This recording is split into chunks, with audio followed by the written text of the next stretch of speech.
Hello मारी channel में तमारू स्वागत है। आज बनावीशुं बकाला कढ़ीनी रेसिपी। आ एक एवी कढ़ी है कि जेने तमे खीचड़ी साथे तो सर्व करी ज शको छो, पण साथे साथे भाखरी के रोटला साथे पण सर्व करी शकाय। तो एकदम टेस्ट में सरस लागती एवी बकाला कढ़ीनी रेसिपी शुरू करिए। अने जो रेसिपी पसंद आवे तो विडियो ने लाइक अने चेनल ने सब्सक्राइब करवानुं ना भूलता। तो सौ प्रथम बकाला कढ़ी माटे कया कया शाकभाजी जोईए। तो अहीं मैं भींडो, मूळा, गाजर, सरगवो, बटेटा अने રીંગણા લીધા છે। આ બધાને એકદમ પતલા પતલા સુધારી લેવાના છે, કારણ કે આપણે આ બધા શાકભાજી છે કઢીની સાથે જ કૂક કરવાના છે એટલા માટે। હવે અહીં મેં 2 કપ જેટલી ખાટી છાશ લીધી છે, જેમાં આપણે 1/4 કપ જેટલો ચણાનો લોટ એડ કરીશું અને સારી રીતે એને ઝેરણીની મદદથી ઝેરી લેવાનો છે। તો આપણો આ કઢી માટેની છાશ છે તૈયાર છે। અત્યારે આપણે એને સાઈડમાં રાખી દઈશું અને હવે બકાલા કઢી બનાવવા માટે વઘાર કરીએ। તો સૌપ્રથમ કડાઈમાં આપણે 1 થી 2 ટેબલસ્પૂન જેટલું તેલ ગરમ કરવાનું છે। તેલ ગરમ થાય એટલે સૌપ્રથમ અહીં 1/2 ટીસ્પૂન જેટલી રાઈ એડ કરવાની। રાઈ ફૂટે એટલે અહીં ખડા મસાલા એટલે કે આખા મસાલા ઉમેરીશું, જેમાં તમાલપત્ર, તજ, લવિંગ, બાદિયા, આ બધી વસ્તુ છે એ કઢીમાં સુગંધ અને સ્વાદ ઉમેરે છે।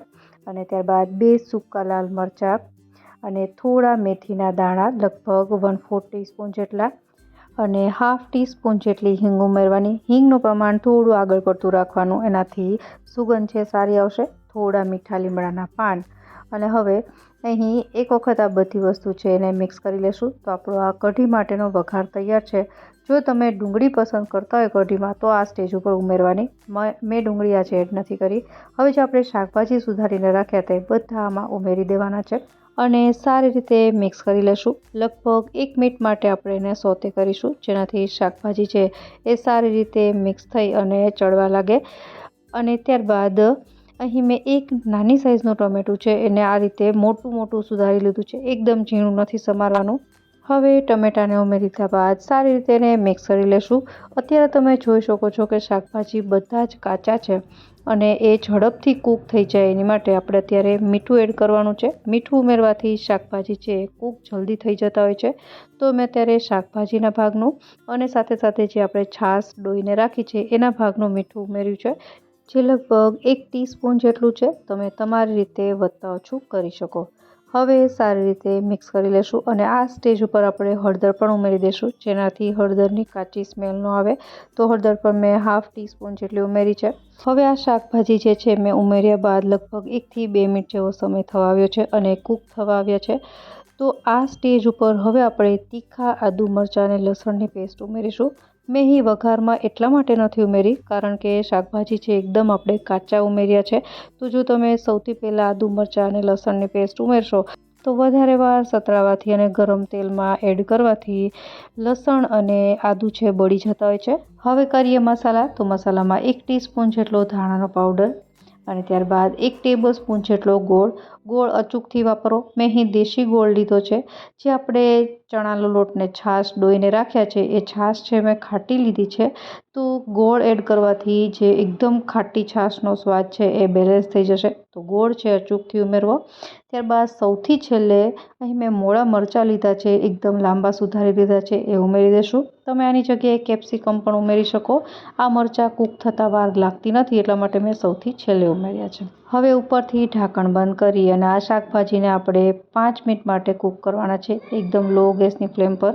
અહીં આપણે પાણી એડ નથી કરવાનું, એમનેમ જ શાકભાજી છે ચડી જતા હોય છે।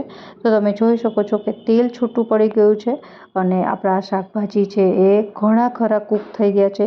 હવે આપણે જે છાશ ડોઈને રાખી હતી એ એડ કરવાની છે અને સારી રીતે મિક્સ કરી લીધા બાદ અહીં મેં લગભગ 1 ટીસ્પૂન જેટલી સૂકી લસણની ચટણી એડ કરી છે, જેનાથી કઢીનો કલર સરસ આવે। તમે એની જગ્યાએ ખાલી કશ્મીરી મરચું વાપરવું હોય તો એ પણ વાપરી શકો, પણ લસણનો ફ્લેવર મને વધારે પસંદ છે એટલા માટે મેં અહીં સૂકી લસણની ચટણી જ એડ કરી છે।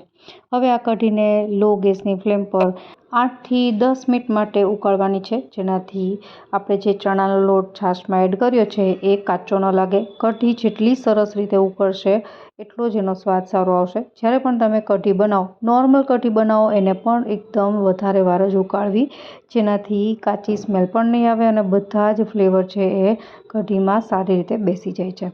તો લગભગ 8થી 10 મિનિટ થઈ ગઈ છે અને તમે જોઈ શકો છો કે આ રીતની કન્સિસ્ટન્સી આવી ગઈ છે. હવે આપણે ગેસ બંધ કરી અને ઉપરથી કોથમીર છે એ છાંટી દઈશું અને ત્યારબાદ આ કઢીને ગરમા ગરમ આપણે અહીં સર્વ કરીશું. મેં અહીં એને ખીચડી અને ભાખરી બંને સાથે સર્વ કરી છે.